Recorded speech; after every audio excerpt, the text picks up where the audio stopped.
देखो 5 मई को जो विद्यार्थी गणित का कपलमेंटल से एग्जाम देने जाने वाले क्लास 10 वाले, उनका सेट जे असली पेपर मैथ का मेरे पास आ चुका है और सेम इसमें 100 गो ऑब्जेक्टिव बताऊंगा और ये 100 सेम आपका ऑब्जेक्टिव आने वाला है। इसका लिखित में गारंटी दे रहा हूं कि 100% सेम में यही पेपर होगा, असली पेपर है ये। सारे विद्यार्थी इस वीडियो को देख कर जाए। गणित का क्लास 10 का जो विद्यार्थी 5 मई को कपलमेंटल का एग्जाम देने जा रहे हैं उनके सारे ये 100 ऑब्जेक्टिव सेम यही आने वाले हैं। देखो एक एक ऑब्जेक्टिव को देखते हैं और एक एक ऑब्जेक्टिव को समझने का काम करते हैं। सेम आपका सेट आने वाला है। कंडीशन होगा कि 100 गो ऑब्जेक्टिव मिलेगा, 50 ऑब्जेक्टिव को ओएमआर शीट के अंदर आपको भरना होता है। चलिए एक एक प्रश्नों को देखते हैं और समझते हैं। देखो पहला प्रश्न क्या बोला वो समझिए। बोला कि आपका देखो प्रश्न को देखो दिमाग में बैठा लेना है और सेम एग्जाम में ऐसे ही आपको मार्क कर चले आना है, ठीक है। तो देखो बोला कि पी कोई बिंदु दिया है, इसमें a/2,4 है और ए कोई बिंदु दिया है -6,5 और बी कोई बिंदु दिया है आपको -2,3 को जोड़ने वाला रेखाखंड का मध्य बिंदु पूछ रहा है। मध्य बिंदु अगर मध्य बिंदु आपको दिया हुआ है यानी ए पी जो है ना, ए बी का मध्य बिंदु है, ए का मान क्या है। देखो मध्य बिंदु वाला जो क्वेश्चन दिया होगा उसका करेक्ट आंसर मार्क आएगा -8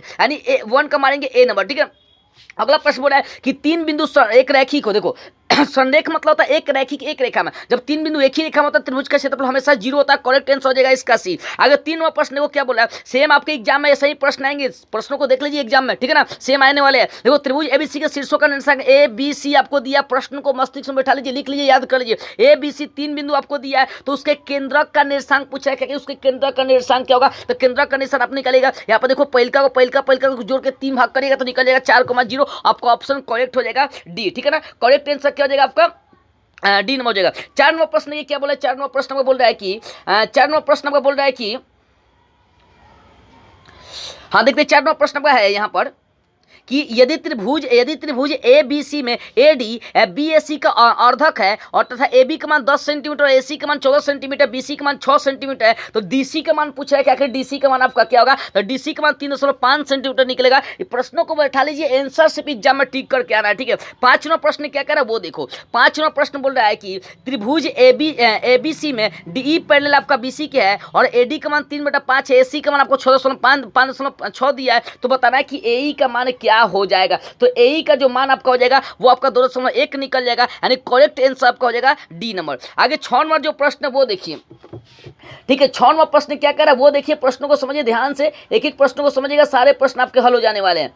सेम आपके एग्जाम में ऐसे ही प्रश्न आने वाला है तो सारे विद्यार्थी दिमाग लगा लीजिए, एकदम ध्यान से लिख लीजिए, बस कुछ नहीं करना, सेम मार्क आएगा। हाँ जी 6वां प्रश्न आपका कि यदि 2 समरूप त्रिभुज की संगत भुजाओं का अनुपात 5:6 है तो उनके परिमापों का अनुपात क्या हो जाएगा। तो उनके परिमापों का अनुपात जो है ना आपका हो जाएगा 5:6 ही निकलेगा, ठीक है। अगला प्रश्न देखते हैं 7वां प्रश्न देखते हैं। 7वां बोला है कि त्रिभुज एबीसी में एबी का मान 6.3 सेंटीमीटर है, एसी का मान 12 सेंटीमीटर, बीसी का मान 6 सेंटीमीटर, कोण बी का मान पूछ रहा है क्या होगा। तो पाइथागोरस के हिसाब से कोण बी का मान आपका 90 डिग्री ही होना चाहिए, ठीक है ना। अगला प्रश्न 7-8 नंबर देखिए। प्रश्न बोला कि त्रिभुज एबीसी यानी यदि समबाहु त्रिभुज एबीसी की एक भुजा 12 सेंटीमीटर है और समबाहु त्रिभुज डीईएफ की एक भुजा आपको 6 सेंटीमीटर दिया है तो एबीसी और डीईएफ के क्षेत्रफलों का अनुपात आपको पूछा है क्या कि उसके क्षेत्रफल का अनुपात क्या हो जाएगा। तो इसका क्षेत्रफल का अनुपात निकालेंगे तो 4:1 निकलेगा। करेक्ट आपका निकल जाएगा बी नंबर, करेक्ट आपका आंसर हो जाएगा, ठीक है ना, सी नंबर हो जाएगा, ठीक है। 4:1। आगे 9वां प्रश्न ये क्या बोल रहा है।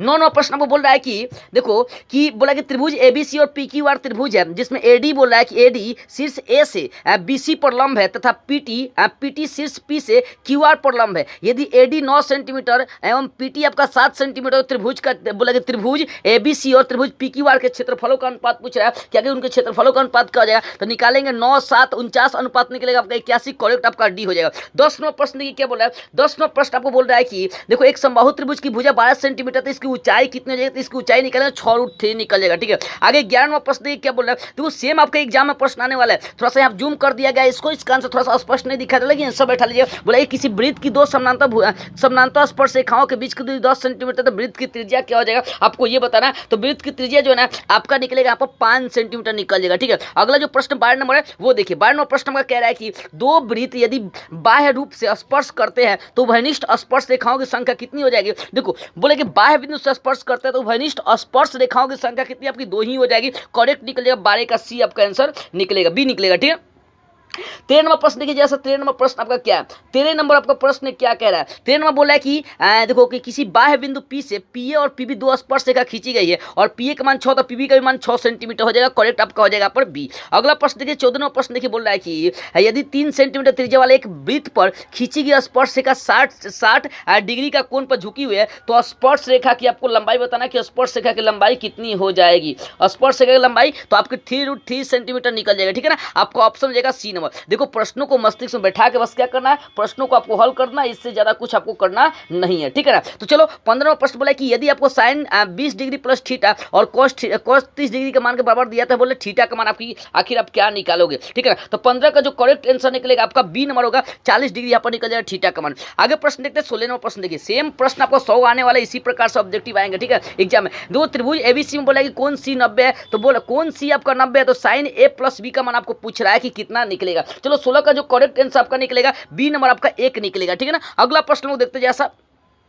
17वां प्रश्न बोलेगा साइन स्क्वायर 23 और टेन स्क्वायर 23 आप प्लस में 2 दिया है, तो इसका जो मान है ना आपका 1 निकलेगा और 1 2 कितना 3, करेक्ट इसका आंसर हो जाएगा डी। आगे देखते हैं प्रश्न 18 नंबर बोले कि एक्स कॉस थीटा का मान 1 है और टेन थीटा का मान y है, तो एक्स स्क्वायर घटाओ y स्क्वायर का मान आपको पूछ रहा है, ठीक है ना। देखो बहुत मतलब क्या करना है एग्जाम में, देखो इसको सॉल्व करेंगे तो बहुत लंबा वीडियो हो जाएगा, ठीक है ना। बशर्ते मैं तरीका आपको बता देता हूँ कि x square minus y square का मान निकला, तो बस जहां भी इस टाइप का प्रश्न आएगा एग्जाम में इसी टाइप से आपको आंसर मार के आना है, ठीक है ना। एग्जाम में कुछ नहीं करना, इसी टाइप से आपको क्या करना है, आंसर मार के आना है। इसका करेक्ट आंसर निकलेगा आपका 1 निकलेगा, ठीक है। आगे मतलब डी नंबर हो जाएगा। 19वां प्रश्न बोल रहा है कि tan थीटा का मान 3/4 है, तो sin थीटा का मान आपको पूछ रहा है कि आखिर sin थीटा का मान आपका क्या निकलेगा। तो sin थीटा का मान यहाँ पर निकलेगा 3/4 है, तो 3/5 निकल जाएगा, करेक्ट आपका निकल जाएगा डी, ठीक है ना। अगला प्रश्न के 20वां प्रश्न बोला है कि रूट के अंदर बोल रहा है, रूट के अंदर बोल रहा है कि 1 प्लस cos बटा 1 माइनस cos दिया, तो 20 का जो करेक्ट आंसर आपका 20 का जो करेक्ट आपका आंसर निकलेगा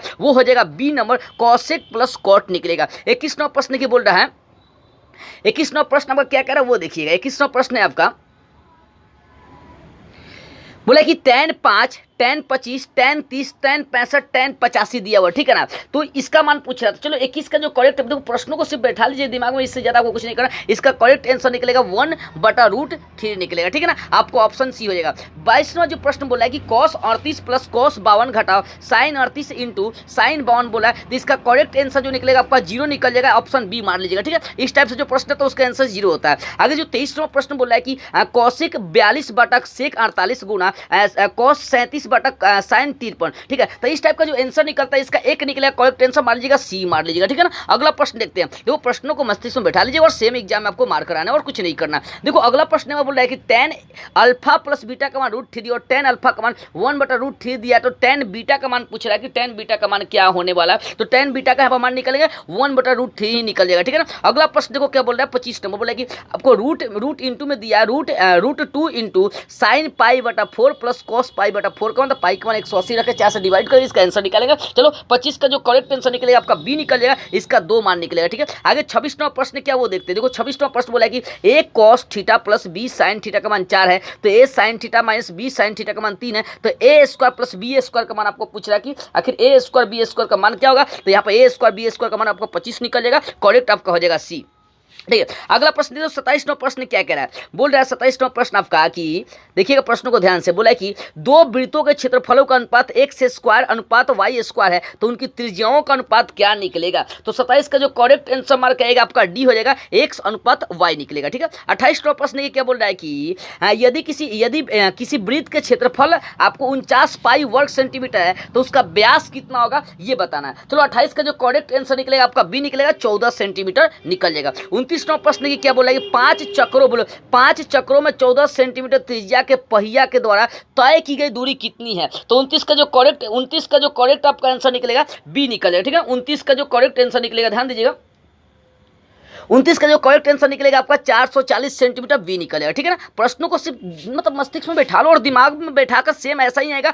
उसको छाप कर जाना एग्जाम में। एक वृत्त के क्षेत्रफल एवं एक वर्ग का क्षेत्रफल बराबर है, वृत्त का क्षेत्रफल और वर्ग का क्षेत्रफल बराबर है, तो उनकी परिमितियों का अनुपात पूछा है कि उनकी परिमितियों का अनुपात आखिर कितना होने वाला है, तो उनकी परिमितियों का अनुपात जो है ना आपका √π/2 हो जाएगा, नहीं ये वाला ऑप्शन डी कंप्लीट होगा। 31वां प्रश्न क्या करें वो देखो इसको डिवाइड करने के लिए बोल रहा है, देखो बोला कि क्या करना है कि px में qx से भाग लगाना है, तो घाट आपको बताना है क्या होगा, तो इसका घाट 2 है, इसका घाट 2 निकलेगा, इसका करेक्ट आंसर निकल जाएगा 1, ठीक है ना। अगला प्रश्न देखते हैं, ए नंबर आपको ऑप्शन सही हो जाएगा, ठीक है ना, 2 घाट 2 बचेगा, ठीक है ना। अगला 32 नंबर बोला कि निम्नलिखित में कौन द्विघात समीकरण है, तो सबसे मतलब द्विघात समीकरण कौन है, तो द्विघात समीकरण आपका करेक्ट आंसर हो जाएगा डी, इसको हल कीजिएगा तो द्विघात समीकरण आपको निकल जाने वाला है, ठीक है। तो 32 नंबर हो गया। आगे प्रश्नों को देखते हैं और समझते हैं, एक एक प्रश्नों को देखिए और समझिए, ठीक है। 33 नंबर प्रश्न देखते क्या है। 33 नंबर प्रश्न आपका 33 नंबर प्रश्न आपका कह रहा है, 33 नंबर प्रश्न बोला कि यदि द्विघात समीकरण आपको दिया हुआ x square plus 2x plus के बराबर 0 और इसका एक मूल 2 है तो k का मान, यहाँ पर देखो यहाँ पर एक मतलब इसको यहाँ पर x का मान 2 रख के इसको हल करेंगे तो k का मान निकल जाएगा आपका, ठीक है ना। तो 33 का करेक्ट आंसर आपका बी निकलेगा, k का मान -2 निकलेगा, ठीक है। अगला प्रश्न 34 नंबर देखते हैं क्या है। 34 नंबर प्रश्न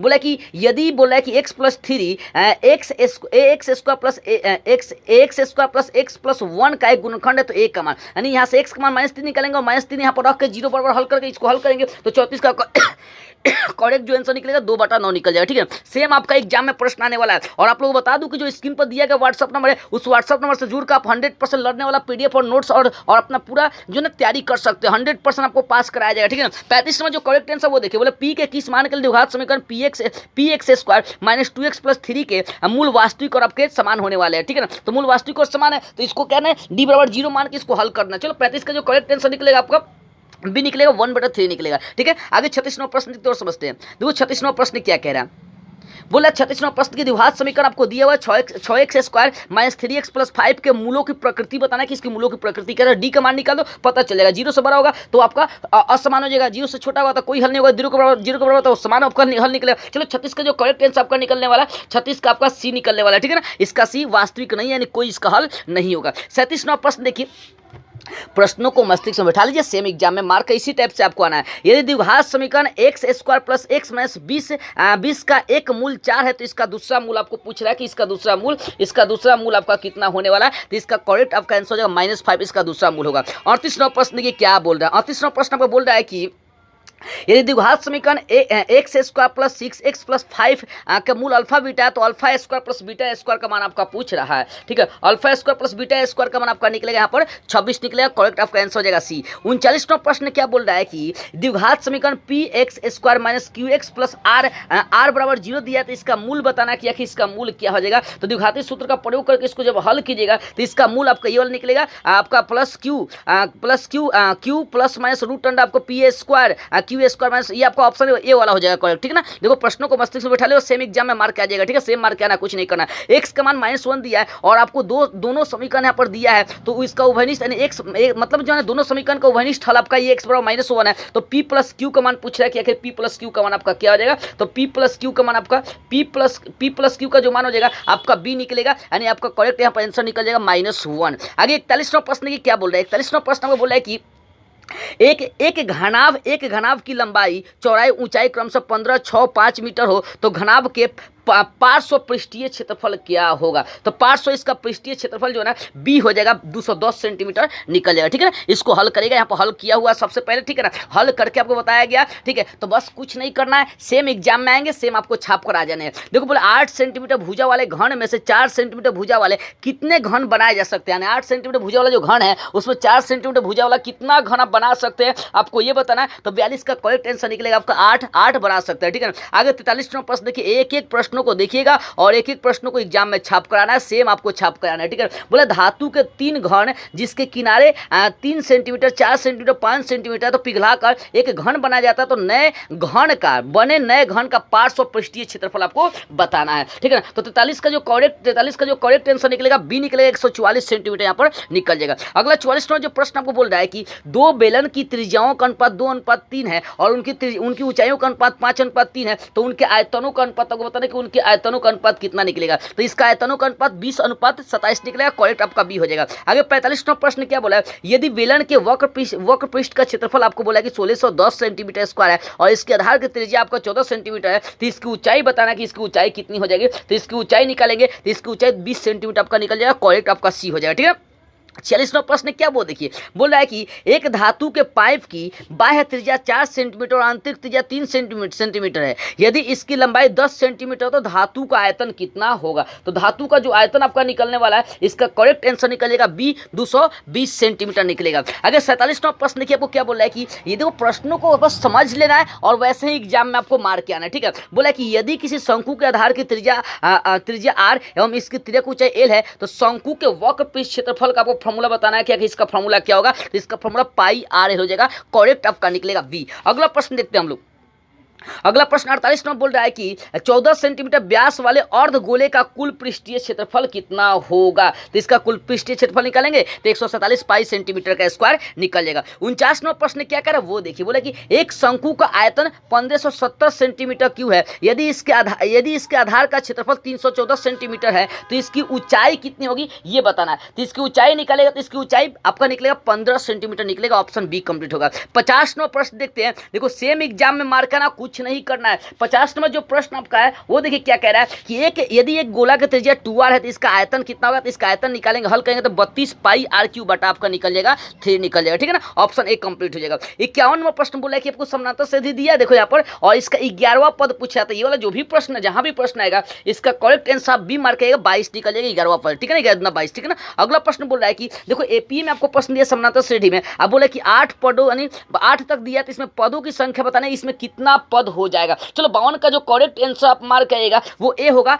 12 आपका निकलेगा इसमें पद, ठीक है ना। हल कर लेना है इसको, क्योंकि अंतिम पद 8 दिया तो टीएन मार्क उसको हल कीजिएगा, ठीक है ना। तो यहाँ पर हल करेंगे थोड़ा लंबा समय लगेगा, इसी कारण से शॉर्ट में आपको बता रहा हूँ। सेम प्रश्न आएगा, सेम एग्जाम में छाप दीजिएगा, ठीक है। समानांतर श्रेणी आपको दिया है कि प्रथम 50 पदों का योगफल पूछा है। 50 पदों का क्या निकला, आपको योग निकालना है, ठीक है ना। तो इसका करेक्ट आंसर आपका निकलेगा 25 50, ठीक है ना। आपका ऑप्शन बी कंप्लीट हो जाएगा।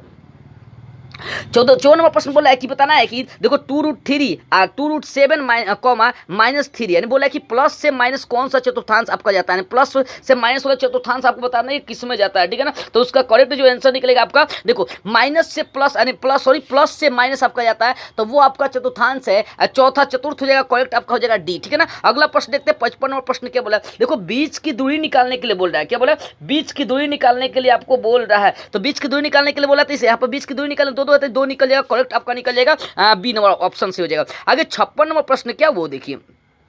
56 नंबर प्रश्न आपको बोल रहा है कि एक मतलब सरल रेखा x बराबर -2 और y बराबर 3 का कटान बिंदु कितना निकलेगा। तो इसका कटान बिंदु निकालेंगे तो -2,3 यानी यही निकलेगा, -2,3 निकल जाएगा, ए नंबर से हो जाएगा। 57 नंबर प्रश्न बोला है कि बिंदु आपको दिया है और इनके बीच की दूरी निकालना, पहले से घटा के स्क्वायर करना है, मतलब रूट के अंदर वो करना है। चलो 57 का जो हल करेंगे तो 57 का करेक्ट आंसर निकलेगा 13, ठीक है ना। आपका ऑप्शन बी कंप्लीट हो जाएगा। 58 नंबर प्रश्न क्या वो देखिए और समझिए, ठीक है। देखो नॉर्मल सेम आपका एग्जाम में ऐसे ही आने वाला है, तो थोड़ा सा समझ के आपको बनाना है, समझने की फिर है और समझ के बनाना है, बस एग्जाम में बनाना नहीं है। प्रश्न सेम आने वाले हैं और सेम आपको छाप के आ जाना एग्जाम में, ठीक है।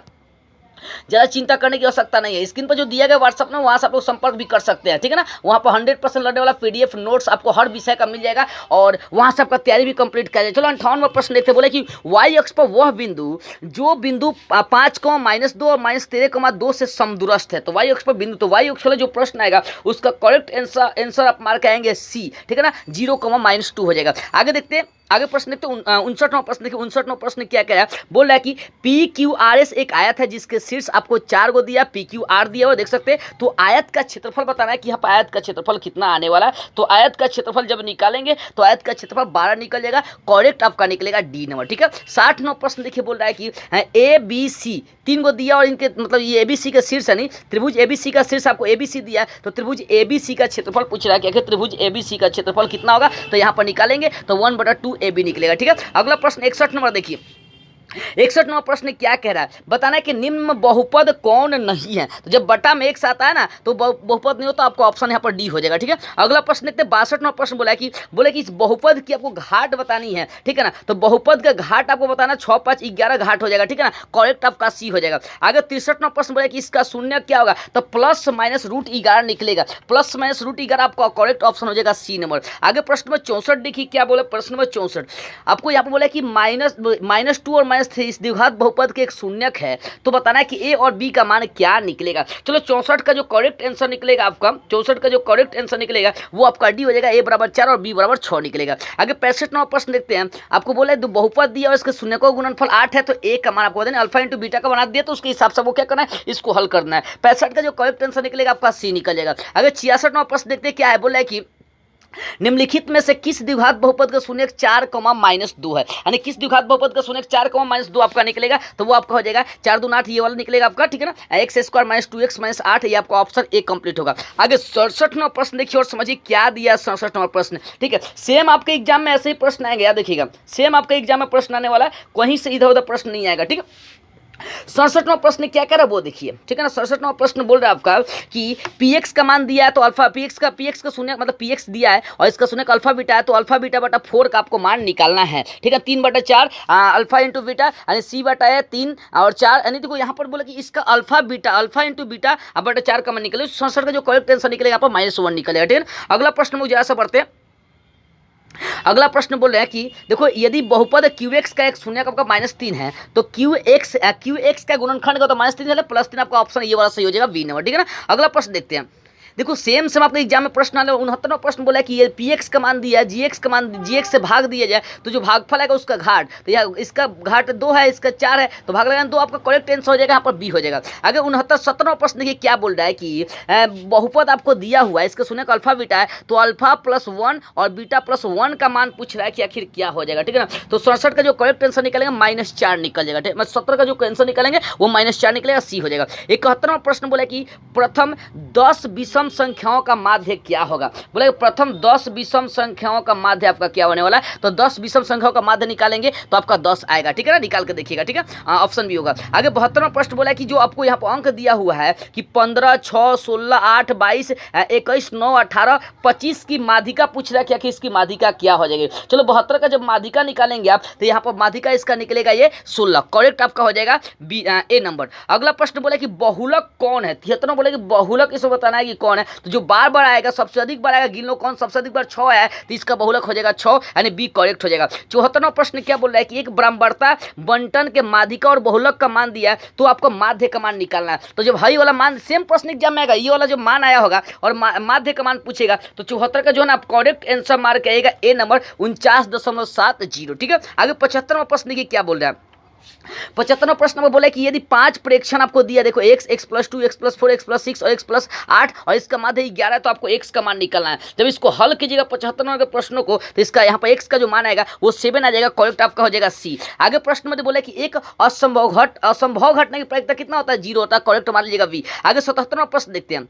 77वां प्रश्न बोला है कि आपका पी का मान 0.4 है तो पी डैश का मान कितना हो जाएगा, तो जब 0.4 आपको दिया है, नहीं 0.4 दिया तो 0.6 मान निकलेगा, करेक्ट आपका हो जाएगा बी, ठीक है ना। अगला प्रश्न दो पासों के फेंक में संभव परिणाम कितना, 2 पासा 36 हो जाएगा, करेक्ट आपका हो जाएगा सी नंबर, ठीक है ना। अगला प्रश्न देखते बोले कि निम्नलिखित में कौन सी घटना की प्रायिकता नहीं हो सकती, जो एक से बड़ा घटना की प्रायिकता नहीं होगा, करेक्ट आपका यहाँ हो जाएगा बी नंबर, ये घटना की प्रायिकता नहीं हो सकता। आगे 80वां प्रश्न की क्या बोल रहा है, बोले कि एक पासे के फेंक में विषम संख्या नहीं आने की प्रायिकता, तो विषम संख्या क्या क्या नहीं आ सकता, 2, 4, 6, 3/6, 1/2 निकलेगा, करेक्ट आंसर निकल जाएगा आपका बी नंबर। आगे प्रश्न देखो 81वां प्रश्न आपको यहाँ पर 2 समीकरण दिया और हल करके बताना है कि कौन कौन से इसका हल होगा, कौन इसका हल नहीं होगा, ठीक है ना। चलो 81 का जो करेक्ट आंसर निकलेगा आपका ए, यहाँ पर जब इसको हल करेंगे तो ए का मान 1 और बी का मान 2 निकल जाएगा। 82वां प्रश्न देखते क्या है, यहाँ भी 2 समीकरण दिया, इस समीकरण को बताना ये क्या है, संगत है कि असंगत है। चलो इसको जब हल कीजिएगा 82 तो 82 का जो करेक्ट आंसर निकलेगा आपका बी, ये असंगत है, ठीक है ना, बी नंबर कंप्लीट हो जाएगा, आंसर हो जाएगा इसका, ठीक है ना। अगला प्रश्न देखते हैं।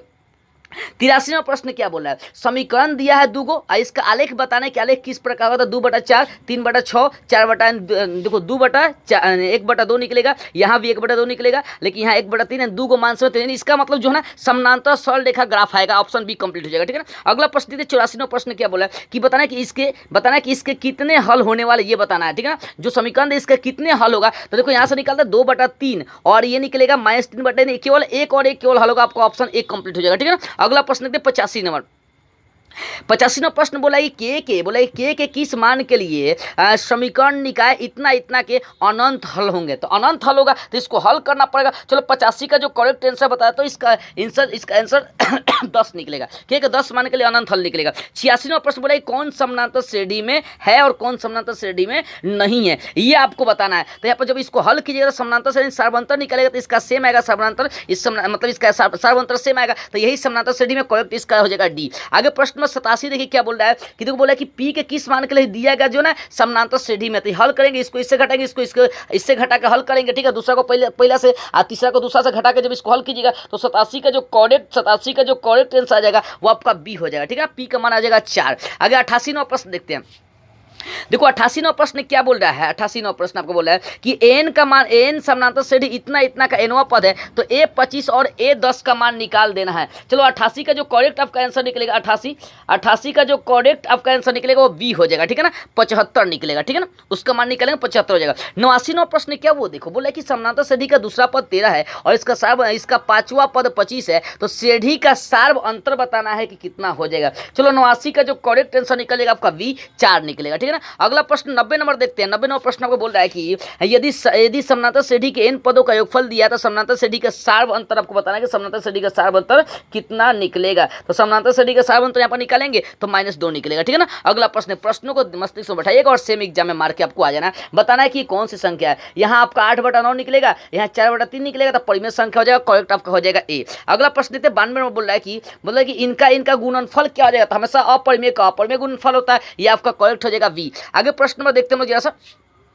अगला 94 नंबर प्रश्न देखिए बोला है कि इसका सरलतम रूप क्या होगा। तो इसको हल करना पड़ेगा। 3/9 निकलेगा, यानी 1/, वहाँ से 3 निकलेगा और यहाँ से निकलेगा 4/9 निकलेगा। इसको हल करके देखिएगा, ठीक है ना, इसको हल करना पड़ेगा। चलो बता दो 93 का जो करेक्ट है, 93 का जो करेक्ट आपका आंसर आने वाला है उसका बी हो जाएगा। नहीं, ये वाला ऑप्शन निकलेगा, क्या है आपका बी नंबर आपका जो ऑप्शन है वो निकलेगा आपका 7/9 हो जाएगा, ठीक है ना। बी वाला करेक्ट हो जाएगा आंसर, इसको हल करके देखिएगा। अगला प्रश्न देखो यहाँ बोल रहा है कि आप घाट के रूप में दिया तो बोले x + y + z का आपको मान बताना है कि उसका मान क्या होगा। तो यहाँ पर जब निकालेंगे तो इसका हल आपका 4 निकलेगा, करेक्ट हो जाएगा बी। 95 में बोल रहा है कि दिया गया संख्या कौन सी, तो यह परिमेय संख्या हो क्योंकि रूट में बाहर नहीं निकलेगा, ऑप्शन बी कंप्लीट हो जाएगा। 96 नंबर प्रश्न ये क्या बोल रहा है। 96 नंबर प्रश्न बोल रहा है कि बताना कि जब नीचे वाला 2 और 5 के रूप में रहेगा तो मतलब इसको किस रूप में आप लिख सकते हो और किस रूप में नहीं लिख सकते। 2, 5, 3 आपका करेक्ट आंसर जो है ना, जो करेक्ट आंसर हो जाएगा 96 का जो करेक्ट आंसर निकलेगा आपका सी निकल जाएगा, ये 21/2 ये वाला निकलेगा, ठीक है ना। करेक्ट आपका आंसर निकल जाएगा यहाँ पर, ठीक है, सी नंबर मारिएगा। अगला प्रश्न देखो 97 नंबर प्रश्न बोला है सेम एग्जाम में जाना और सेम आपको छाप कराना है। दो संख्याओं का मसा और लसा आपका इतना है तो दोनों संख्याओं का गुणनफल कितना होगा। 50 का 25 से गुना कर दे, 25 × 125 यानी 1250 करेक्ट आपका निकल जाएगा ए नंबर, ठीक है ना, ये वाला आपका सही हो जाएगा। आगे 98 नंबर प्रश्न क्या बोल रहा है कि देखो बोले कि यहाँ पे a = BQ + R के हिसाब से आपको इसको हल करना है, ठीक है। और b का q का ऐसा मान दिया तो इसका इससे गुना करके r को जोड़ दो, यहाँ पर करेक्ट आंसर निकल जाएगा। देखो 98 का जो करेक्ट आंसर निकलेगा आपका ए हो जाएगा 1669 हो जाएगा, 1679 निकल जाएगा, ठीक है ना, करेक्ट आपका हो जाएगा ए नंबर। आगे 99 नंबर प्रश्न देखते हैं हम। बोला यदि q धनात्मक पूर्णांक है तो बताना है कि इनसे धनात्मक विषम सम पूर्णांक कौन सा हो जाएगा। तो विषम सम आपका हो जाएगा 6q + 1 हो जाएगा, ठीक है ना। अब अंतिम ऑब्जेक्टिव देखते हैं। बोला 2 लगातार विषम संख्याओं का मसा कितना हो जाएगा। तो 2 लगातार विषम संख्याओं का मसा जो है ना, 2 लगातार विषम संख्या 1 और 3, ठीक है, तो हमेशा एक ही आएगा मसा उसका, ठीक है ना। तो करेक्ट आपका आंसर निकलेगा बी नंबर। तो इस तरीके से मैंने 100 गो ऑब्जेक्टिव गणित का कंप्लीट करा दिया और ये 100 ऑब्जेक्टिव सेम 100% के एग्जाम में आने वाला है। प्रश्नों को लिख कर उसको मस्तिष्क में बैठा लीजिएगा, बस लॉजिक के हिसाब से याद करके जाना और एग्जाम में सेम मार्क करना है। जो दिया गया स्क्रीन पर व्हाट्सएप नंबर, यहाँ से संपर्क करके आप अपना संपूर्ण तैयारी भी कर सकते हैं।